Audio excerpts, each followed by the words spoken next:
सौरभ भारद्वाज को जरा पहले सुन लेते हैं। अलग चुनाव था, ये एक अलग चुनाव है। पिछले 3 बार से दिल्ली की जनता भारतीय जनता पार्टी को लोकसभा में वोट देती है और विधानसभा में 3 सीटें देती है, 8 सीटें देती है। तो भारतीय जनता पार्टी को सच्चाई मालूम है। सीएम ने नवंबर में चुनाव कराए जाने की वकालत की, उन्होंने इसकी मांग की। आपको लगता है कि विधानसभा भंग किया जाना चाहिए? अब आप लोग की तरफ से इसका क्या प्रस्ताव जाएगा? देखिए, आम आदमी पार्टी हमेशा ये कहती है, चाहे फैसला कोर्ट का हो या जनता को तुरंत होना चाहिए।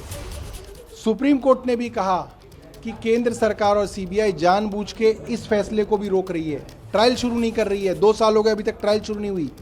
केंद्र सरकार चाहती है ट्रायल शुरू ना हो, फैसले ना हो। विधानसभा भंग किया जाएगा ताकि जल्दी। ये हम रिकमेंडेशन कर रहे हैं, हम कह रहे हैं केंद्र सरकार को कि जल्द से जल्द चुनाव कराया जाए। हम इंतजार करेंगे। अभी मुख्यमंत्री को चुनने की जो बात है कि पीएससी की मीटिंग में अभी विधायक दल की बैठक होगी, क्या जो चुने गए विधायक हैं या मंत्री उनमें से कोई मुख्यमंत्री बनेगा? देखिए, इसके बारे में अभी कोई चर्चा पार्टी के अंदर नहीं हुई है। मैं आपको ये बोल रहा हूँ कि जो मुख्यमंत्री की कुर्सी है, ये कुर्सी अरविंद केजरीवाल का इंतजार करेगी और हम विधायक, मंत्री या जो मुख्यमंत्री बने, उस सबका सिर्फ एक ही ध्येय होगा कि कैसे जनता की अदालत में इस अग्नि परीक्षा को पार करके अरविंद केजरीवाल जी को उनकी मुख्यमंत्री की कुर्सी पर बिठाया जाए। एक अंतिम सवाल, कई राज्यों में ऐसा दिखा कि जो नए सीएम बने चुनाव के बाद जो परिणाम है उसके बाद परिस्थितियां काफी बदली हुई दिखी। आपको लगता है कि ऐसा कुछ आशंका? देखिए, ये तो अरविंद केजरीवाल का अपनी जनता के ऊपर भरोसा है। अरविंद केजरीवाल रिस्क लेने के लिए जाने जाते हैं। अरविंद केजरीवाल वो आदमी है जिन्होंने इनकम टैक्स की नौकरी छोड़ के 10 साल तक झुग्गी झोपड़ियों के अंदर काम किया। उन्हें नहीं मालूम था कि आम आदमी पार्टी बनेगी, वो कल को मुख्यमंत्री बनेंगे, मगर उन्होंने किया। अरविंद केजरीवाल रिस्क लेते हैं। अरविंद केजरीवाल जनता के ऊपर फैसले छोड़ते हैं। जनता जो सोचेगी वो अरविंद केजरीवाल के लिए करेगी। तो मुख्यमंत्री की जो ये कुर्सी है वो अरविंद केजरीवाल का इंतजार करेगी, ये कहते हुए नजर आए सौरभ भारद्वाज को आपने सुना।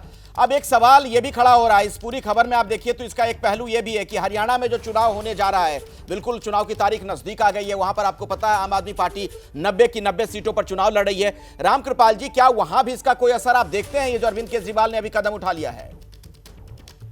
देखिए, निश्चित रूप से मैं केवल इतना ही कहता हूं कि मतलब कोई निर्णायक, अब हरियाणा में जो स्थिति है, जो अरविंद केजरीवाल जब तक जेल थे अब वो बाहर आ गए हैं, तो जो भी आप पार्टी जो स्थिति में थी उससे बेहतर स्थिति में रहेगी, नो डाउट। लेकिन जैसा मैं कह रहा हूँ ऐसा नहीं होगा कि उसकी हवा चलने लगी, लेकिन अरविंद केजरीवाल के आने से आप पार्टी में एक नए तरह का संचार आया है और एक मजबूती मिली है उसको।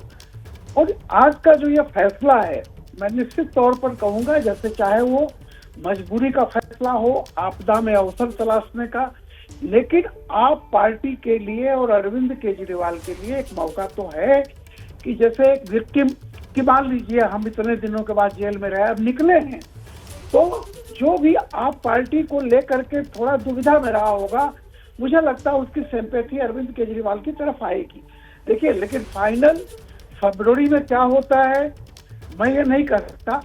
एक बात बता दूं आपको, जैसे बेल मिलने पर जितनी बातें की जा रही हैं, एक चीज हम जनता ये भी जानती है कि सुप्रीम कोर्ट ने ये कह दिया है कि इस पूरे मामले में, शराब के मामले में 330 करोड़ रुपए ये तो आए हैं और इसका घपला है, ये पक्का है।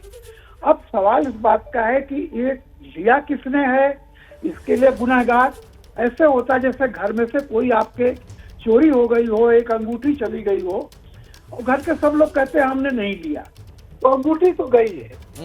अब ये अदालत देखेगी कि वो तलाश पाती है कि नहीं, किसके लिए कौन है। लेकिन सुप्रीम कोर्ट ने माना है कि शराब के मामले में 350 करोड़ या 333 करोड़ रुपए का लेन देन हुआ है। ये बात सुप्रीम कोर्ट